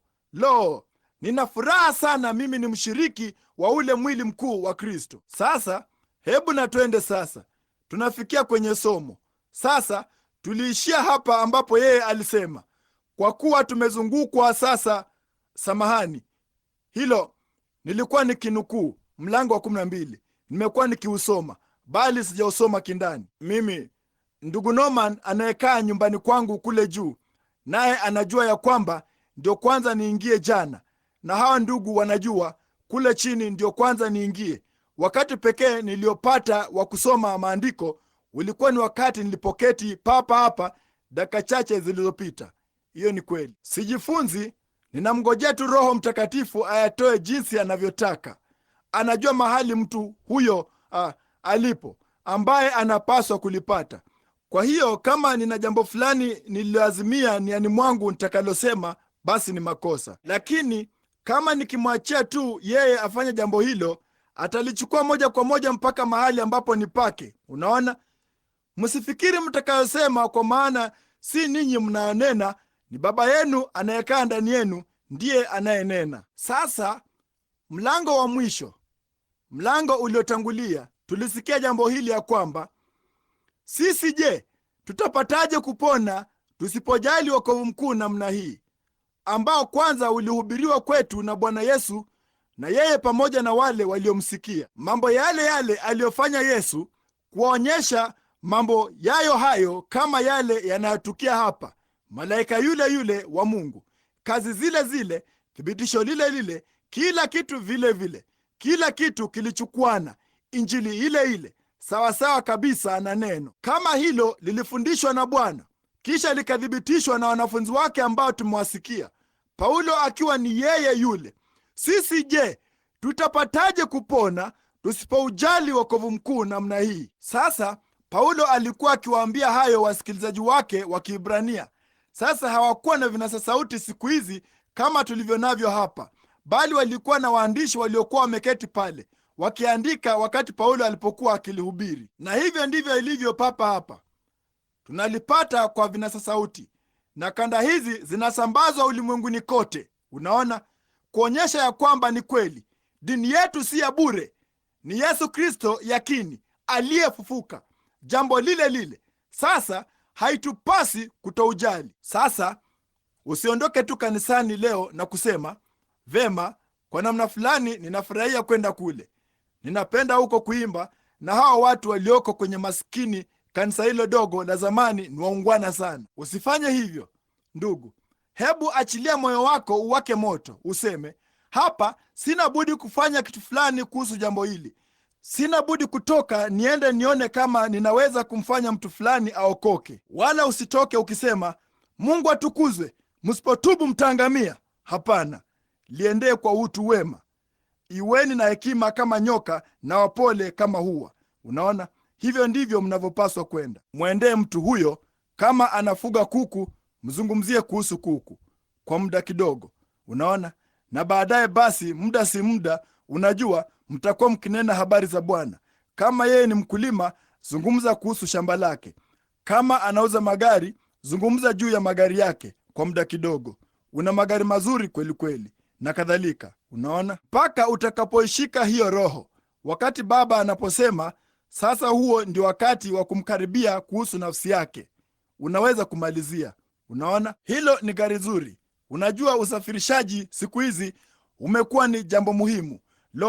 Jinsi ambavyo mataifa yameletwa karibu pamoja, na majiji ya mataifa yetu karibu pamoja. Marafiki na akina mama wanaweza kutembeleana. Unajua, ni jambo la ajabu kuwa na magari kama haya unayouza. Naam bwana, hakika hivyo ndivyo ilivyo. Ndiyo, unajua, akipuliza msokoto wake ama chochote kile. Naam, hayo ni magari mazuri. Je, uliwahi kuwazia jinsi watu wa kale wangalifikiri kama wangaliona kitu kama hicho? Endelea tu namna hiyo, wajua, punde si punde useme, naam, ndiyo, hakika ndivyo ilivyo. Unajua, jambo lingine hilo linaleta kama sisi kuwa na nini, kama katika miamsho. Watu wanaweza kuja kutoka kote nchini haraka kwa ajili ya uamsho. Unaona, unafungua njia wakati wote, wajua. Kama ukisikia kitu kikifunga njia, simama papo hapo, sogea hapa. Kama vile daktari fulani alivyosema huko Phoenix, alisema, Bwana, ujaze mdomo wangu na maneno mazuri, kisha uniguse na kiwiko nikiisha kusema ya kutosha. Unaona? Naam, niguse na kiwiko nikiisha kusema ya kutosha. Sasa angalia, sasa tutaanzia kwenye kifungu cha 15 ama kifungu cha 15 cha mlango wa 3. Kwa makini sasa. Hapo inenwapo, leo kama ninyi mtaisikia sauti yake, msifanye migumu mioyo yenu kama wakati wa kukasirisha. Sasa mwangalie Paulo akinena hapa. Sasa inasemwa leo baada ya muda mrefu. Tutaliingilia hilo baada ya kitambo kidogo, ya kwamba leo muda mrefu sana inakuja kwenye mlango unaofuata baada ya muda mrefu. Inenwapo leo kama ninyi mtaisikia sauti yake, msifanye migumu mioyo yenu kama wakati wa kukasirisha, wakati walipomkasirisha Mungu. Sasa hebu na tusome kifungu kinachofuata. Kwa kuwa wengine walipokwisha kusikia walimkasirisha. Sasa yeye anazungumza juu ya nini? Injili. Si wale wote waliotoka Misri wakiongozwa na Musa. Tena ni akina nani aliochukizwa nao kwa miaka 40? Si wale waliokosa ambao mizoga yao ilianguka katika jangwa. Hebu na tukome hapa kwa dakika moja. Kule kukasirisha, walipomkasirisha, sasa Mungu alifanya nini? Sasa Paulo anajaribu kuzungumza, ni kitu gani kilichowaongoza kutoka Misri? Je, ilikuwa ni Musa? La, Musa alikuwa ni chombo cha mwili. Sasa tuna msingi hapa, tunataka kunyoshwa vizuri. Sasa tunapofikia mahali hapa, katika dakika chache mtaona jambo hilo. Sasa Mungu alikuwa na watu wake waliokuwa hawajapata raha.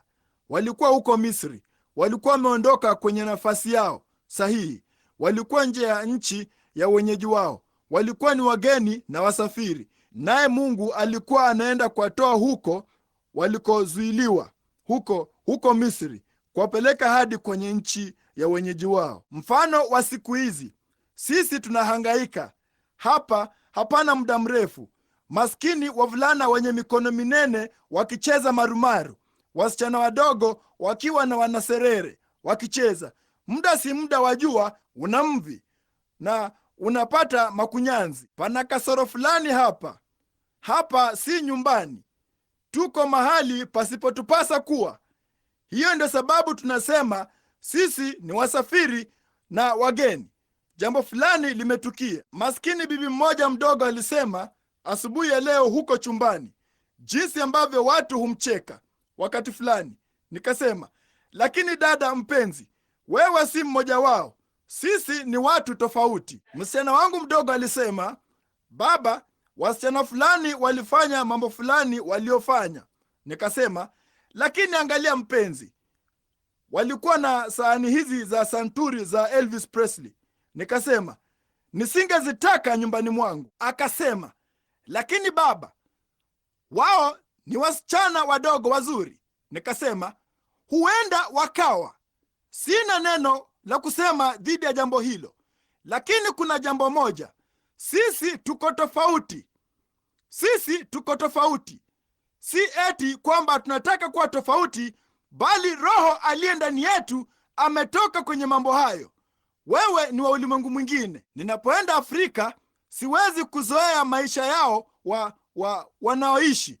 Hawavai nguo zozote, wako uchi, nao wanaokota kitu kilichooza, kina mabuu ndani yake, wanakila. Hata hivyo hakileti tofauti yoyote. Unaona, na hili ni tofauti. Unajua, wakati mmoja sote tulikuwa namna hiyo, lakini ustaarabu umetuleta na kutufanya tofauti, nao uongofu umekuza hayo kwa milioni. Hatutaki vitu vilivyooza vya ulimwenguni tena. Kristo ametufanya kuwa Wakristo, kama vile ambavyo ustaarabu umetufanya tuwe wasafi. Pia angalia, si hayo tu, bali tunakiri ya kwamba sisi ni wasafiri na wageni. Sisi si wa ulimwengu, basi hutaki jambo lolote linalohusika na ulimwengu, na mambo hayo yamepita. Sasa Israeli walikuwa huko Misri, hawakuwa ni Wamisri. Wamisri ilikuwa ni fedheha kwa Misri kuweka mkono wake juu ya kondoo, nao Israeli walikuwa ni wachungaji, na jinsi ambavyo hapana budi lilimgusa Musa baada ya aibu yote waliopata ya kuwa Misri, wachunga ng'ombe. Je, uliwahi kuona vile Farao alivyokuwa amemwambia Yusufu na kadhalika? Ni chukizo. Kasema, watu wako ni wachungaji. Na hata Misri asingeweza kuiweka mikono yake juu ya mchungaji. Alikuwa ni mtu tofauti. Na hivyo ndivyo ilivyo na Mkristo siku hizi. Anapozaliwa mara ya pili, si nini, ni uchafu kwake kushiriki mahali ambapo watu wanakunywa pombe na kufanya mizaha michafu, na wanawake wako uchi, na kila hilo ni uchafu. Lo, Bwana na atukuzwe. Sisi ni wasafiri hapa, sisi ni wageni hapa. Roho amekwisha kuongoka, nasi tunaotazamia mji ambako wanawake hawavai kaptura. Tunaotazamia mji ambako hawana vilabu vya pombe. Tunaotazamia mji ambamo haki inakaa. Kwa hiyo sisi ni wasafiri. Kwa hiyo Mungu alishuka katika mkusanyiko mkubwa wa moto kama duara ya mwangaza, akashuka kwenye kijiti na akaanza kujifunua kwa Musa kwanza. Musa akasema, unajua jinsi tulivyokuwa na lile somo hivi majuzi usiku, jinsi vile ambavyo Yesu alipokuwa hapa duniani. Yeye alisema, vema, Musa asijakuwapo, mimi niko. Yule alikuwa ni Yesu kwenye kijiji kilichowaka moto, katika nguzo ya moto.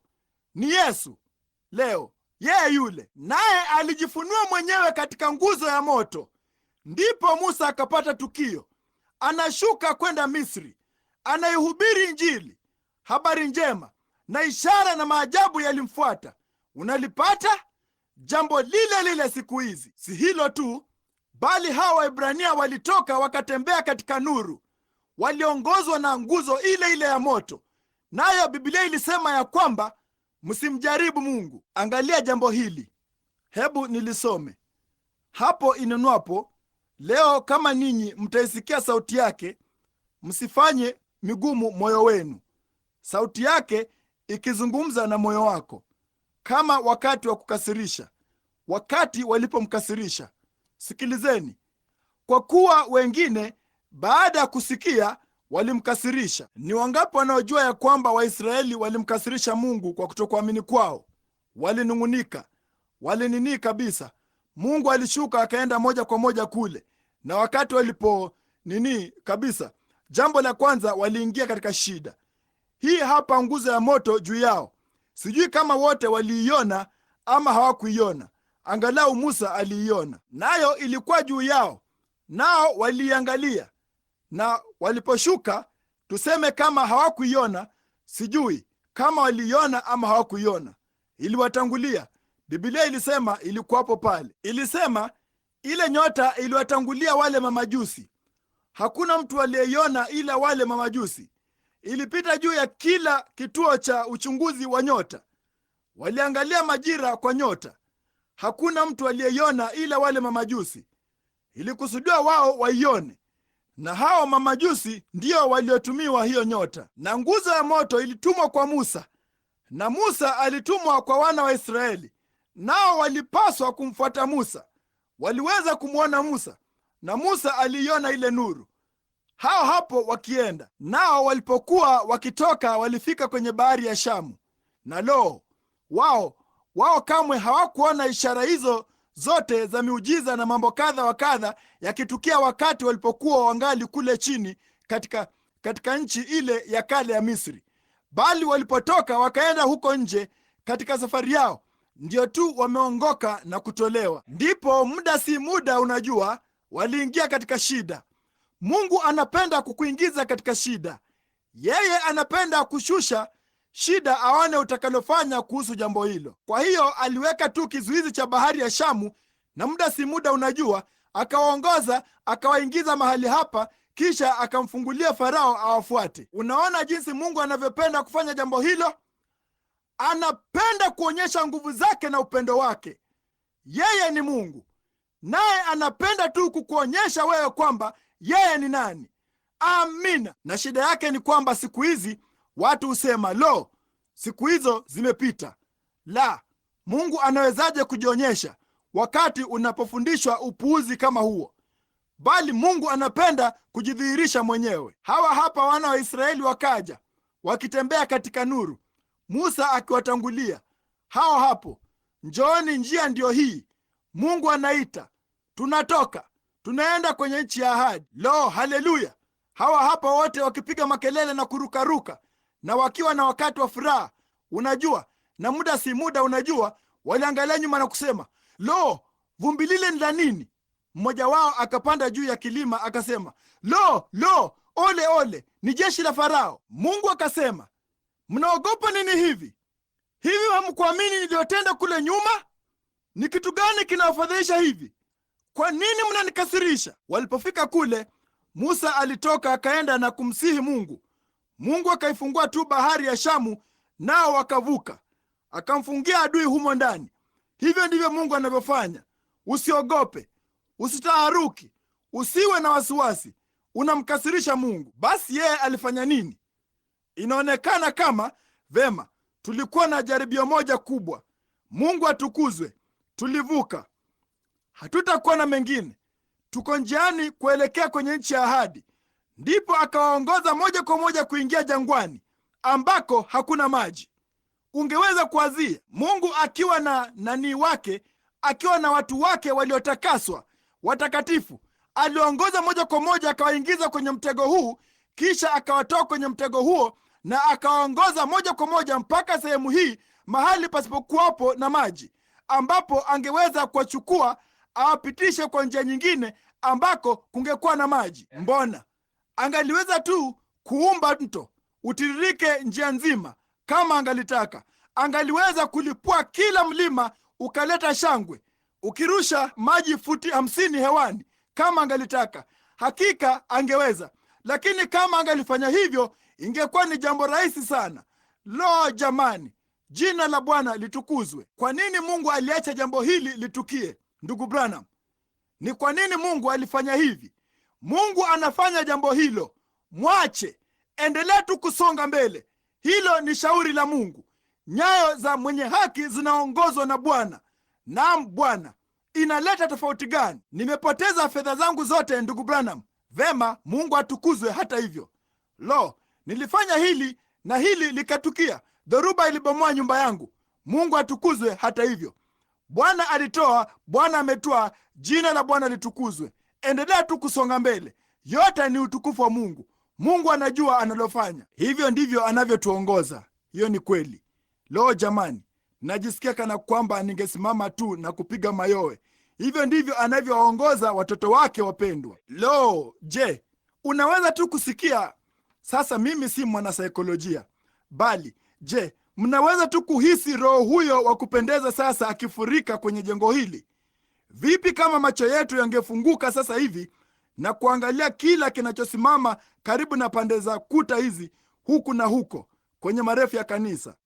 Elisha Asubuhi moja, wakati mvulana huyo alipokuwa kipofu tu alivyoweza kuwa, yeye alisema, angalia hao Waashuri kule chini. Kasema, lakini kuna wengi zaidi walio pamoja nasi.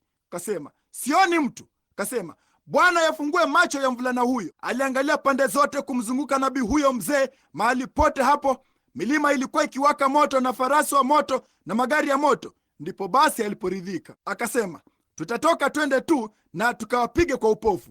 Macho yao yalikuwa ni mazuri tu kama yalivyopata kuwa, bali walikuwa ni vipofu kwake. Kasema, ati nyinyi nyote mnamtafuta Eliya? Kasema, naam Bwana. Njooni nitawaonyesha mahali aliko. Na huyo alikuwa ndiye akiwaongoza. Hawakujua jambo hilo. Hivyo ndivyo ilivyo siku hizi. Kristo yupo hapa, Roho Mtakatifu yupo hapa, akifanya mambo yale yale ambayo amekuwa akifanya daima, nao ulimwengu ni kipofu kwa hayo. Hawajui jambo hilo. Sijui kuhusu jambo hilo, mchungaji wangu. Enyi maskini watu dhaifu, mnaona ninalomaanisha? Ni vipofu kwa hilo, hawajui jambo hilo. Mungu anaongoza. Sasa walipanda wakaja kupitia kwenye bara ya Sini. Hakukuwako na maji kule. Mungu alikuwa ameandaa kila kitu. Ndipo wakakuta kidimbwi cha maji, wakasema, haya hapa maji, wala wasingeweza hata kuyaonja. Yalikuwa mabaya sana jamani, ni mabaya kuliko 100% ya salfa. Unaona, ni kama tu mayai yaliyooza, unajua. Jamani, ni mabaya sana, yalikuwa ni sumu. Sasa iliitwa bara ya Sini. Mitende kadhaa hukuwa pale na chemchemi ambapo mitende hiyo ilikuwa. Ndipo Musa akasema, msinini. Mungu akasema, kwa nini wanafanya hivyo? Kwa nini wanafanya hivyo? Kwa nini wananikasirisha? Vema, kama nilifanya vile kule nyuma, hivi siwezi kufanya jambo fulani kuhusu hali hii? Kama alikutoa kutoka katika janga moja, hivi hawezi kukutoa kwenye jingine? Alikutoa kutoka katika shida moja, hivi hawezi kukutoa kutoka katika nyingine? Mungu atukuzwe. Kama alinitoa kutoka katika dhambi, anaweza kunitoa kutoka kaburini. Yeye ni Mungu. Inaleta tofauti gani? Endelea tu, endelea kumtazama yeye. Kasema, kama nilifunga bahari ya Shamu nyuma na kuwazamisha majini hawa wa Misri, hivi siwezi kufanya jambo fulani kuhusu maji haya? Kwa nini mnanikasirisha? Kutokuamini kwenu. Mnanikasirisha kwa sababu ya kutokuamini. Sasa neno hapa linalotumika ni dhambi, kukasirisha. Walifanya sababu ya kufanya hivyo, hawakuamini. Hawakutoka wakaanza kucheza dadu sasa na vitu kama hivyo. Hawakutoka na kwenda kufanya yasiyofaa na mke wa mtu fulani, na wakatoka wakaenda kusema uongo. Hivyo sivyo walivyokuwa wakifanya. Lakini hiyo si dhambi. Kwanza, kuishi katika uzinzi si dhambi. Kuvuta sigara, kutafuna tumbaku, kunywa pombe, kucheza kamari, kulaani, kuapa na kadhalika, hayo si dhambi. Hayo ni matokeo ya kutokuamini. Unafanya hayo kwa kuwa wewe ni asiyeamini. Kama wewe ni mwamini, hufanyi mambo hayo. Hiyo ndio sababu Yesu alisema, yeye ayasikiaye maneno yangu na kumwamini yeye aliyenipeleka yuna uzima wa milele. Si asemaye anaamini, bali anayeamini hasa. Hilo hapo, hilo linaondolea mbali thibitisho lenu la kwanza lote. Unaona? Sasa haya basi, si yeye ayasikiaye maneno yangu na kupaza sauti, si yeye ayasikiaye maneno yangu na kunena kwa lugha, si yeye ayasikiaye maneno yangu na ana damu mkononi mwake ama usoni mwake ama chochote kile tena. Sio hilo. Yeye ayasikiaye maneno yangu na kumwamini yeye aliyenipeleka yuna uzima wa milele, wala hataingia kamwe hukumuni, bali amepita toka mautini kuingia uzimani. Dhambi ni kitu gani? Kutokuamini. Kitu fulani kidogo kinaweza kikainuka, badala ya kwenda moja kwa moja kwenye maandiko na kuona kama ni kweli ama si kweli. Unasema mimi ni nini? Unaona hapo, endelea tu. Nitaendelea tu kuwa mpresbiteri kama nilivyo. Unaona, endelea ewe kipofu, nawe unamkasirisha Mungu. Mungu anapofanya jambo lolote analitarajia taifa kulishika haraka, lakini badala ya kulishika, unajua vema, sijui kuhusu jambo hilo. Unaona, yeye anawatarajia watu kulipata. Kama unahusika vya kutosha, keti chini na maandiko, yapitie na uyachunguze mbele na nyuma, na uone kama jambo hilo lilitukia, kama limetabiriwa kuja kutimia na kadhalika, ndipo utalipata. Amina. Sasa angalia hapo leo, kama ninyi mtaisikia sauti yake msifanye migumu mioyo yenu kama wakati wa kukasirisha, wakati Mungu alipokasirishwa nao. Unaona, maana ni akina nani waliokasirisha waliposikia injili aliyohubiri Musa? Walimkasirisha. Si wale wote waliotoka Misri wakiongozwa na Musa? Ni wangapi wanajua ni watu wangapi waliokolewa kutoka katika kundi hilo la mwanzo lililotoka? Ni wangapi? 2 ni sawa. Ni wangapi wanaojua majina yao? Kalebu na Yoshua. Hilo ni sawa. Kalebu na Yoshua, hawa 2 peke yao kutoka katika milioni 2 na kitu. Sikilizeni hili. Lakini yeye, kifungu cha 17 sasa, tena ni akina nani aliochukizwa nao miaka 40 kwa ajili ya kutokuamini? Si wale waliokosa wasioamini? Chukua kamusi uone dhambi maana yake ni nini. Chukua kamusi ya Biblia. Ni kutokuamini. Kutokuamini ni dhambi. Yeye asiamini amekwisha kuhukumiwa. Yohana Mtakatifu 4. Unaona, amekwisha kuhukumiwa, ambao mizoga yao ilianguka katika jangwa. Tena ni akina nani aliowaapia ya kwamba hawataingia katika raha yake? Kutokuamini kwako. Lo, jinsi ambavyo sitaweza kamwe kufikia mlango wangu. Lakini angalia, hiyo ndio shida ya taifa hili siku hizi. Ishara na maajabu yamepita humu nchini. Watu wanafanya nini? Daima wanalipa jambo hilo kisogo. Naye akasema, nitaapa ya kwamba sitawaruhusu kuingia katika nchi walioelekea kwenda. Kuna shida gani na makanisa haya makubwa siku hizi? Kutokuamini kwao kumemkasirisha Mungu. Haleluya! Yeye anaweza kutoka katika mawe haya kumwinulia Ibrahimu watoto. Yeye alijaribu kuwapa Injili, nao wakaifanya migumu mioyo yao. Wanajiundia vikundi, kisha wakafanya madhehebu madogo madogo. Nasi tunaamini hivi, wala hakuna kitu kingine, wala Mungu asingeweza kuingia ndani. Wako wapi siku hizi? Wameketi kando ya njia. Kundi dogo la Mungu lililoaminifu linasonga mbele moja kwa moja, pamoja na ishara na maajabu. Yeye anawapa majaribio.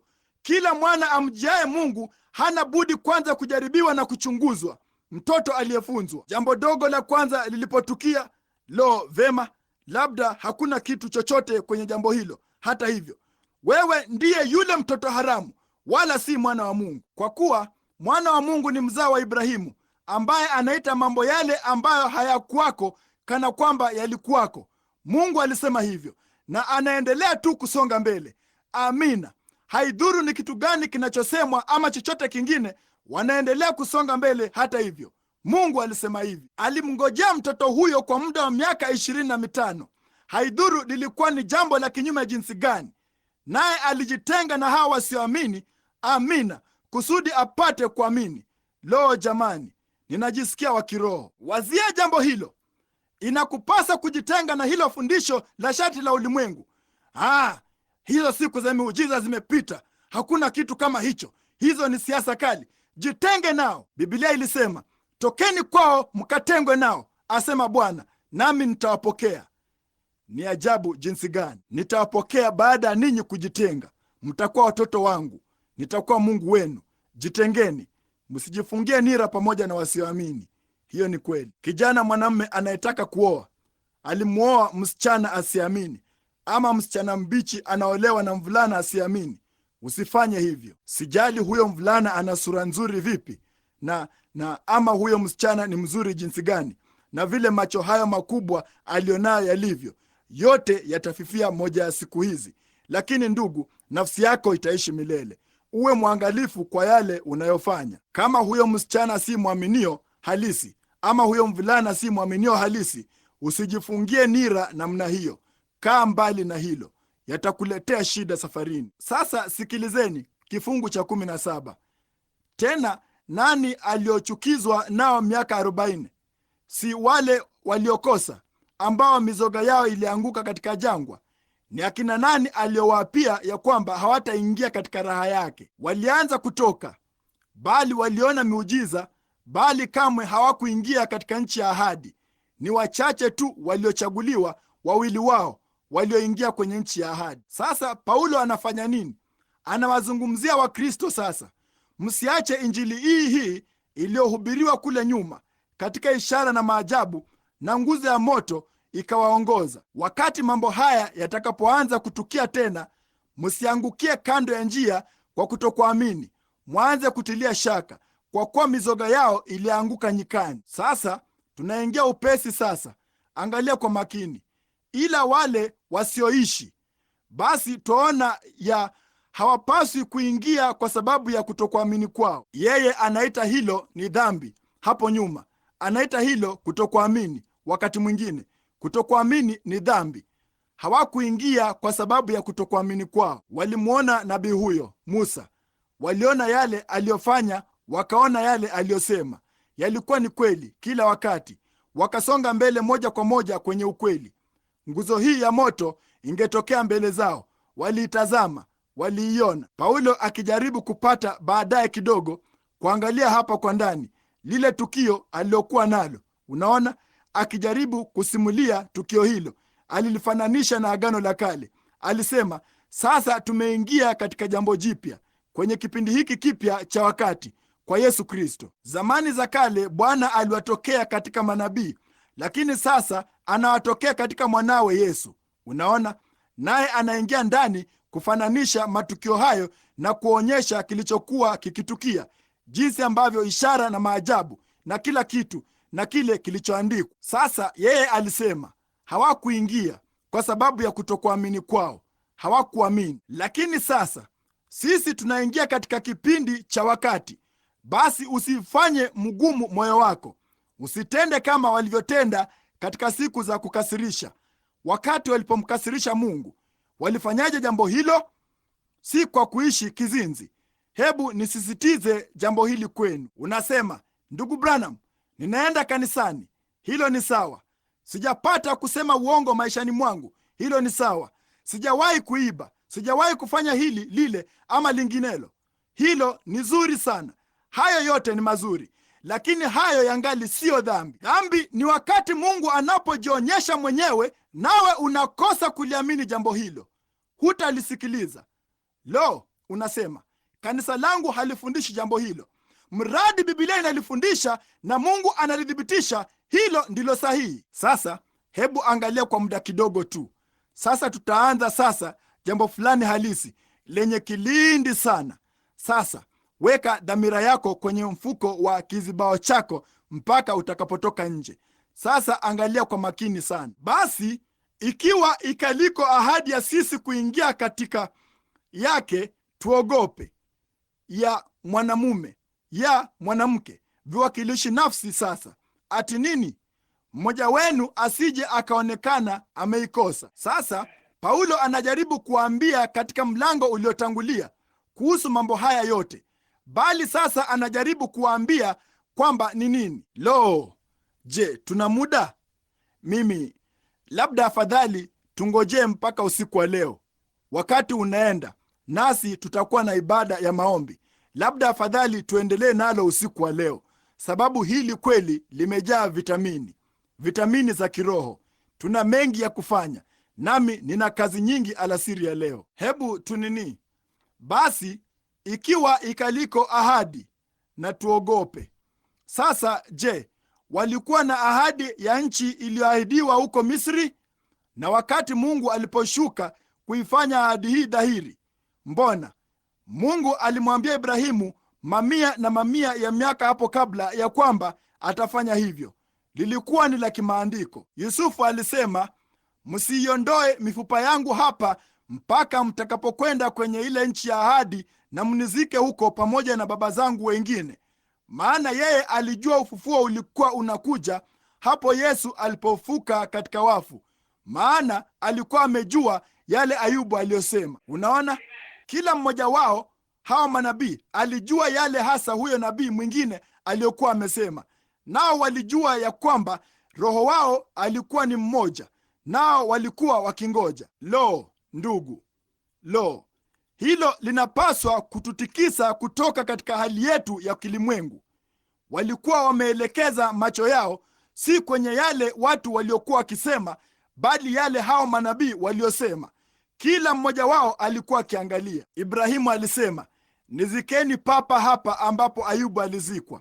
Kasema, Sara, nitanunua kisehemu cha ardhi, tutazikwa papa hapa. Isaka alikuwa ni nabii kama baba yake. Kasema, sikilizeni, msinizike mahali pengine popote, si hapa Misri, bali nirudisheni moja kwa moja kwenye nchi ya ahadi, mkanizike papa hapa. Yakobo alikufa kule kwenye nchi ya ahadi, bali alimwambia mwanawe aliyekuwa ni nabii, kasema, unajua, usiku mmoja malaika alinigusa ubavuni, nimechechemea tangu wakati huo.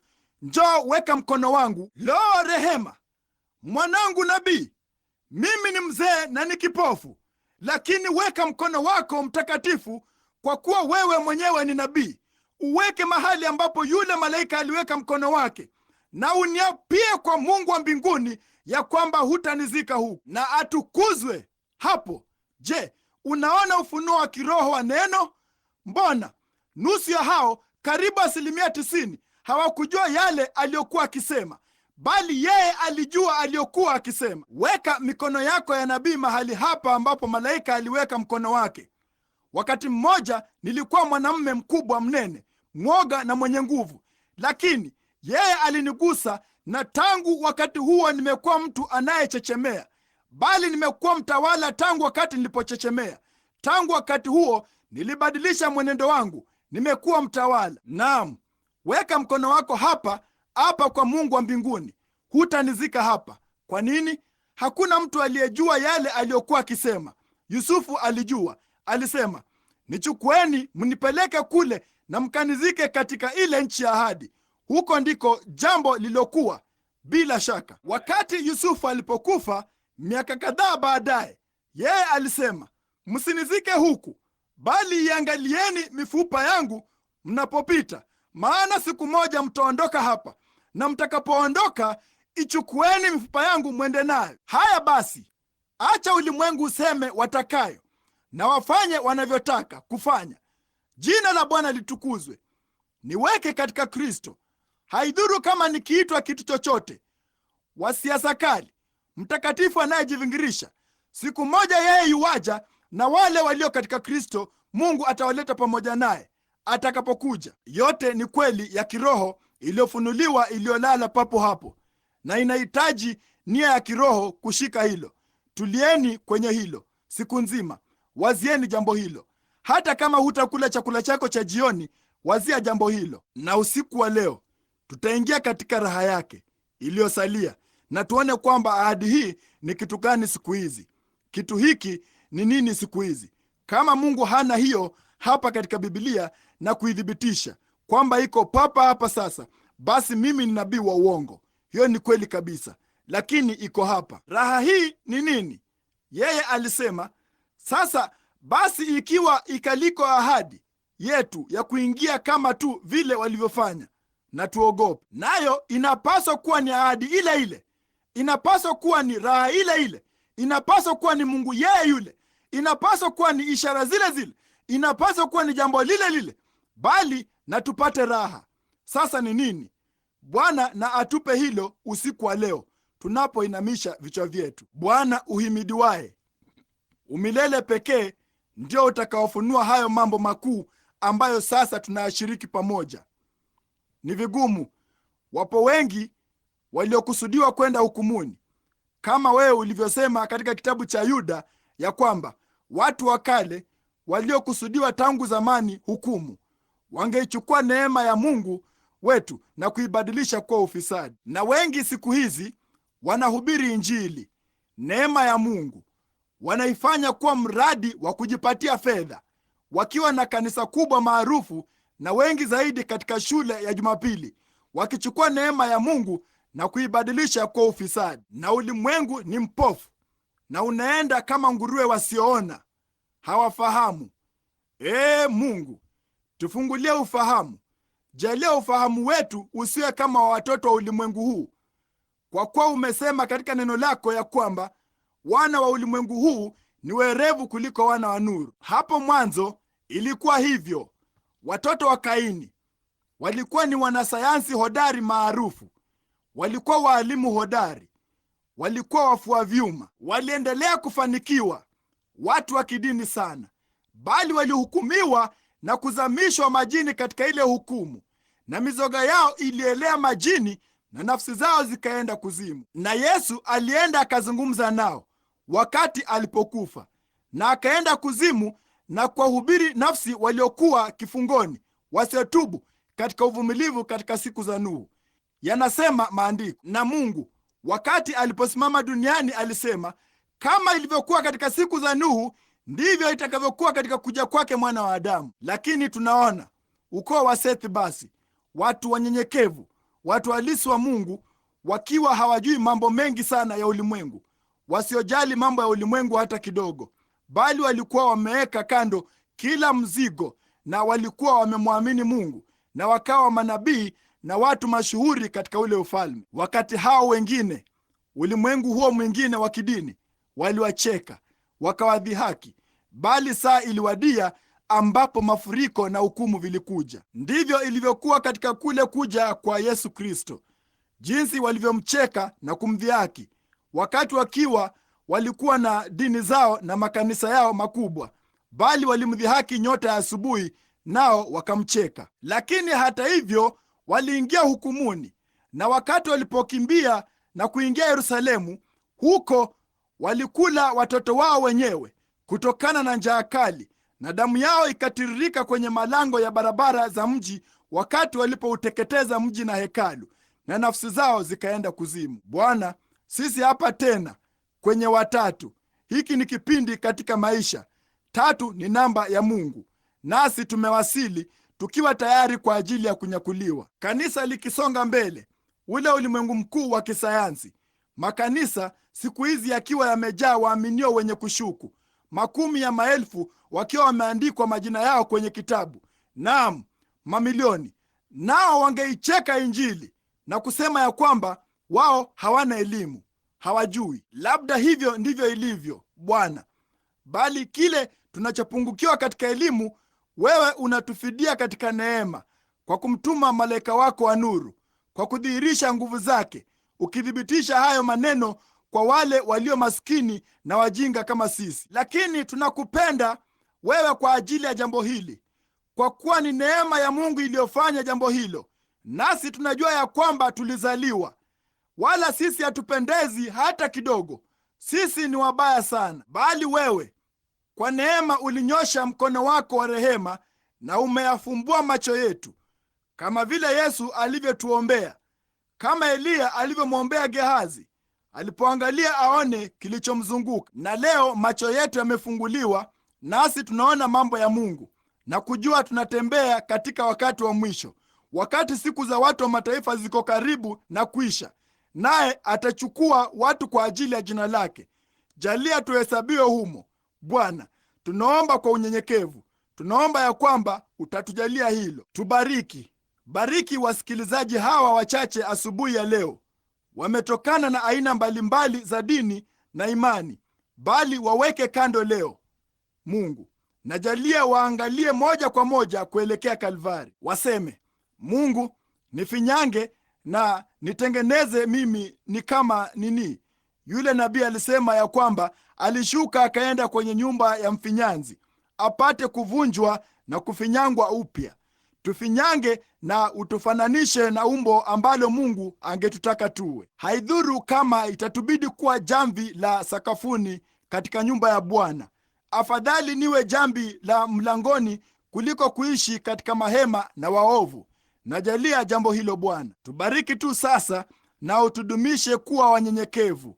Jalia mioyo yetu ifunguliwe, nia zetu ziwe safi kwa mambo ya Mungu, kwa kuwa tunaomba katika jina la Kristo. Huku vichwa vyetu vimeinamishwa, sijui kama mtu fulani angetaka kukumbukwa katika maombi kwa ajili ya wokovu wa nafsi yako.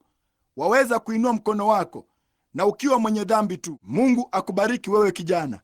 Mtu mwingine, Mungu akubariki kule nyuma Bwana. Mungu akubariki bibi. Mtu mwingine anayetaka kukumbukwa katika maombi sasa hivi kwa ajili ya nafsi yako, Mungu akubariki Bwana, uliyeinua mkono wako. Na Mungu akubariki na wewe hapa. Vizuri sana. Kungeweza kuweko na mwingine kabla tu ya kufunga.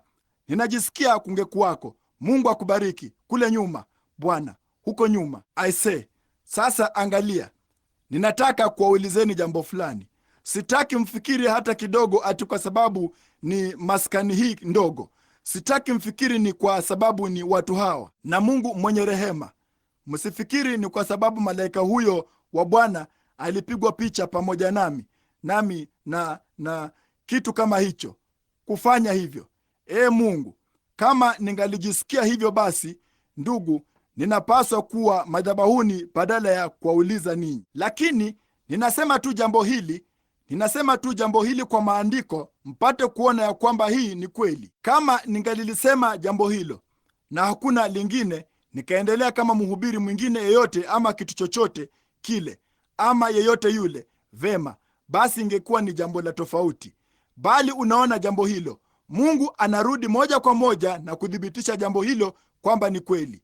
Unaona, hilo ndilo linalolifanya kuwa halisi, ni Mungu akilithibitisha. Halafu basi si hilo tu, bali neno lake linasema ya kwamba yeye atafanya jambo hilo. Yupo hapa analifanya. Sasa kama wewe huko sawa, moyo wako hauko sawa na Mungu, je, waweza kuinua mkono wako useme niombee? Vema, papo hapo ulipo. Kama mikono 8 ama 10 imeinuliwa juu, wakitaka rehema kwa ajili ya nafsi zao, huku mkiinamisha vichwa vyenu, sasa ombeni. Kumbuka, wewe ndiwe unayepaswa kutubu. Mimi ninakuombea tu ya kwamba Mungu atakurehemu. Lakini hiyo ndiyo madhabahu Mungu ameoleta mahali fulani niani mwenu. Hiyo ndiyo madhabahu. Tunaamini katika kuja madhabahuni, hakika, lakini hilo halinini ni sawa, bali madhabahu yako halisi ni pale ambapo Mungu amekutana nawe, naye amekutana nawe papo hapo unapoketi. Hiyo ndiyo madhabahu yako. Sasa sema, Mungu nirehemu mimi mwenye dhambi, na tangu siku hii na kuendelea, kama utanisaidia nitakuishia, nitakutumikia. Sijali mtu yeyote anasema nini.